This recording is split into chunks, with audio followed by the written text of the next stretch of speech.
नमस्कार, स्वागत है खास कार्यक्रम बयानवीर में, जहां आपको दिखाएंगे वो नेताओं के बयान जिनसे सियासी गलियारों में मचता है तहलका, उठता है भूचाल। सबसे पहले बयानवीर में बात करेंगे सपा प्रमुख अखिलेश यादव की, जिन्होंने कहा कि हमारे रामजीलाल सुमन या हमारे कार्यकर्ता का अपमान करेगा तो हम समाजवादी लोग भी उनके साथ खड़े दिखाई देंगे, उनके सम्मान की लड़ाई लड़ने का काम करेंगे। और ये सेना वेना सब कुछ नकली है, ये सब बीजेपी वाले हैं। सुनिए और क्या कुछ कहा।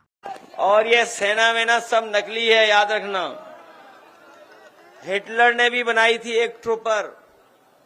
हिटलर अपने समय पर एक फौज रखता था, अपने कार्यकर्ताओं को पुलिस की वर्दी पहना देता था, फौज की वर्दी पहनाता था, फिर अपने विरोधी लोगों को पिटवाता था।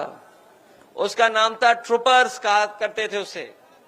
ये बीजेपी वालों की ये ट्रूपर है, ये जो सेना दिखाई दे रही है, ये कोई सेना वेना नहीं है, सब बीजेपी वाले लोग हैं, सब बीजेपी वाले हैं। उनके चेहरे मिला लो, गांव मिला लो, वोट निकाल लो, सब बीजेपी वाले निकलेंगे, कोई नहीं निकलेगा।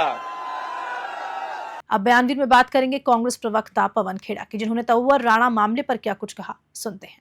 साथियों, पिछले कई हफ्तों से एक बिल्डअप किया जा रहा था कि साहब तंवर राणा का प्रत्यर्पण होना, और प्रत्यर्पण हुआ।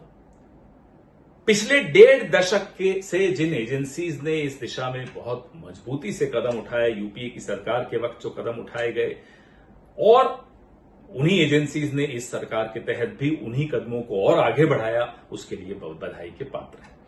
लेकिन इसके लिए जो एक श्रेय लेने की होड़ मोदी सरकार के में और मोदी सरकार के भक्तों में मची हुई है, वो आपको समझना चाहिए, क्योंकि ये लोग तो सूर्योदय के लिए भी श्रेय नरेंद्र मोदी को देते हैं, सूर्यास्त के लिए भी उन्हीं को श्रेय देते हैं, सूर्य ग्रहण को छोड़कर बाकी सब चीजों का श्रेय नरेंद्र मोदी को देते हैं, उनको छोड़िए। लेकिन क्रोनोलॉजी समझिए, क्रोनोलॉजी क्या है।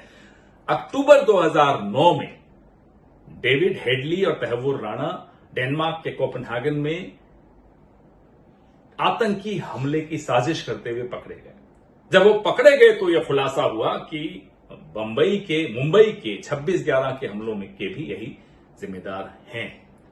तत्पश्चात यूपीए की सरकार में एनआईए ने इन दोनों पर यूएपीए लगाया और आईपीसी की अनेक धाराएं लगाई, और सार्क का एंटी टेररिज्म कन्वेंशन के तहत इन्हें आरोपी घोषित किया 26/11 का।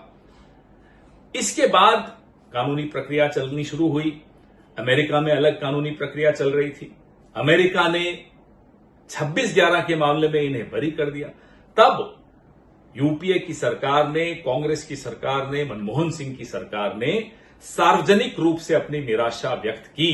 कोई सरेंडर मोदी की तरह नहीं, सार्वजनिक रूप से की, और अपना प्रयास, कूटनीतिक प्रयास, कानूनी प्रयास सब चलता रहा।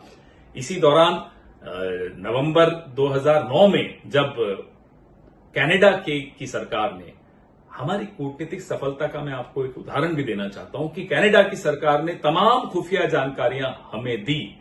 अमेरिका की सरकार ने एमलैट के तहत खुफिया जानकारियां हमें दी। और इसी बयान के साथ खास कार्यक्रम में इतना ही। नमस्कार।